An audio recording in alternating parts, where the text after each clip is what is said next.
ធ្វើការមួយថ្ងៃ8ម៉ោងព្រឹក4ម៉ោងរសៀល4ម៉ោងអញ្ចឹងអានឹងគឺជាបទដ្ឋានទី1ដែលបានចងនៅក្នុងលក្ខខណ្ឌការងារគឺធ្វើការ8ម៉ោងឈានដល់ការលើកកម្ពស់រោងចក្រសហគមន៍សុខ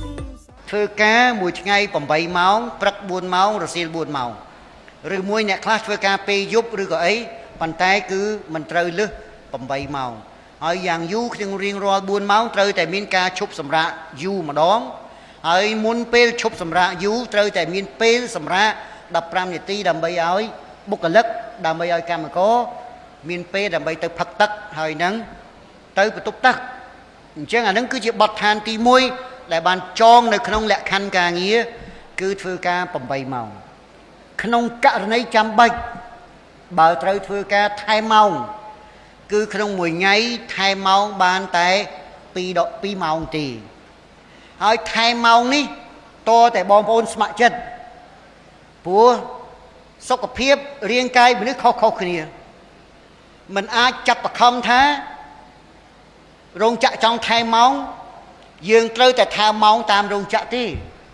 តតែយើងជាកម្មករដឹងខ្លួនឯងទេថាសុខភាពយើងទៅរួចអត់ហើយបើទោះបីចាំបាច់បំផុតដែលអាចថែមម៉ោងគឺមិនលើសពី4ម៉ោងប៉ុន្តែតតែមានភ័ស្តុតាងថាការងារនោះមិនមែនជាការងារអចិន្ត្រៃយ៍លើសពីរយៈពេល60ថ្ងៃឬមិនលើស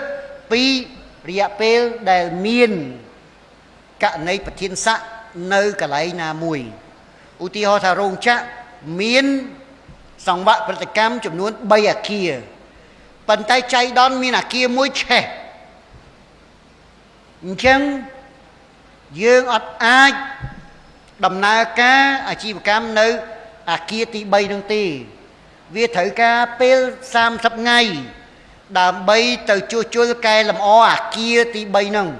អញ្ចឹងយើងអាចអនុញ្ញាតឲ្យអគារទី1ទី2ធ្វើការលើសម៉ោងលើសពី2ម៉ោងក៏ប៉ុន្តែ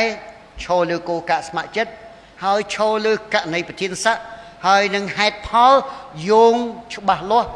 ទើបយើងអាចឲ្យមានការអនុញ្ញាតនេះម្ដងម្កាលផ្អែកទៅតាមកត្តាហើយនឹងសភាពជាក់ស្ដែង